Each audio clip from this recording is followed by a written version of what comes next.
So this next episode comes from the fact that several times I have been asked why we don't just buy an injection molder and make our own stuff with our, because they're our molds. We own the molds. Mm-hmm. They're not your molds, they're ours. Right. But they're at your facility. Why don't we just do that on its own? I want to say a lot about it, but I want your answer as to why a small to medium, even large company does not make their own products. Yeah. You've got to be large to do it. I mean, unless you are an injection manufacturer to start out with and you create your own product, chances are, I'll tell you, you don't see very many new injection molding manufacturers pop up. Nobody's starting. Because the startup costs are astronomical. It's astronomical. I mean, not only do you need a building, and not only do you need a building, but you need that building to be specific to injection molding. You got to have pads that can. How heavy is the big machine? I don't know. Tons and tons. Yeah, I couldn't. You can't put that on a regular slab. No, I couldn't tell you what it weighs. I can tell you it's a massive footprint, and I can tell you about just for one machine, a larger machine, call it a 600-ton machine, you're going to be paying, when it's all said and done, between $500,000 and $800,000 just to get that up and rolling. That would include all of your accessory equipment. Also, you're not just plugging this into a wall outlet. You like that? I sure wish it was. Yeah, no, you got transformers involved. I mean, you guys have just started up a small little manufacturing process in your facility, and that was peanuts compared to like what we do for you for injection molding, and how much of a pain in the ass was that? Just to get it rolling. It's going to be great. I'm not talking. It's great now. Yeah, I'm not. But for about a month and a half, I hated every electrician on the planet. Yeah, and if you don't have electricians in the area that are used to manufacturing electricity, it's a completely different animal. This isn't somebody that's just putting in wall sockets and forget about electricity for a second, which is huge. Then water. The water situation. Yeah, you've got cooling tanks. You've got fire suppression. Yeah, and if you fire suppression. Yeah, and if you've got cooling tanks that go down, you're out of luck, because if you can't cool your equipment down, forget about it. And we've gone through situations where it's like, crap, we're cutting it close. So, and then as you grow, you're not gonna spend $10 million on this whole thing just to get started. You're gonna spend least amount as you can. Well, in 2 years, if you grow, now you're spending that $10 million. So the capital outlay of getting a manufacturing, the bollards, the palletizers, the shrink wrappers, the forklifts. The cranes. I mean, the cranes that you need, the forklifts.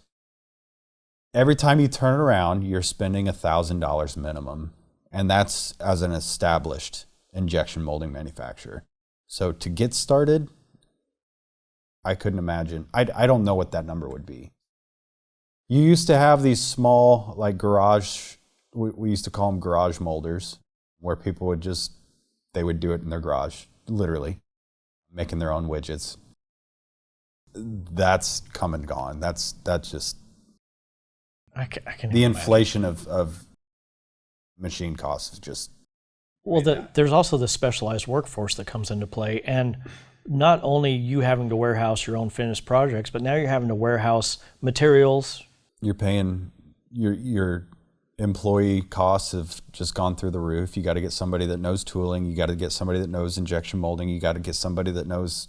I mean, you've already got warehousing. So, but let me ask you this: could I go to one of your raw polypropylene suppliers and go, "Hey, I want to buy a Gaylord of pallets"? They're going to laugh me off the phone. Yeah, they would ask a lot of questions. Where are you at? What are you doing? Can I come see the place? And then they would probably laugh at you. Here's my shed. Yeah. No, they'll sell to just about anybody. They'll do it, but you're going to pay for it. They're going to be careful. You're going to pay for it, and you're going to probably pay up front. There's not going to be payment terms. So, do you know? Is there one brand name that everybody recognizes that makes their own stuff? And I'm thinking 3M. A lot of automotive. That makes sense. Ford, GM. You're talking large. They're also doing high volume. Let me ask this: would Target, for instance, who makes a lot of their own proprietary stuff, Nope, they're that's all sourcing subcontracted. And that's the thing. If a company that large is subcontracting commodity stuff, Yeah, no, that's all subcontracted. Granted, they have a lot of turn, and it wouldn't. All their focus is on price and new innovation. and also 3M makes so many things for so many fields. Yeah, Like I'm wondering. We talk a lot about and it's long-standing product. Right. It doesn't change. Yeah. They know they're going to make this, and they make it millions and millions of them, and then Solo Cup. I mean, but that is their brand, right? That's an injection molder that came out with the thing. That's what they do, and they're thermoforming, but they also do some injection molding. But yeah, they do. But anytime you think of somebody that does their own stuff, it's giants.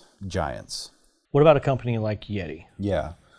So Yeti, that's a transition where they started out subcontracting it because of the startup costs. They got their volumes up to where, okay, now it maybe makes sense, but it's also not injection molding. It's a lot cheaper to get started with what they did. Not a lot cheaper. It is cheaper to get started with what they did, which is rotomolding. So you don't quite have the extent of cost associated with rotomolding as you would injection molding. So, but you have to realize they started out with nothing, and they built that volume up, and then they slowly started bringing it in-house.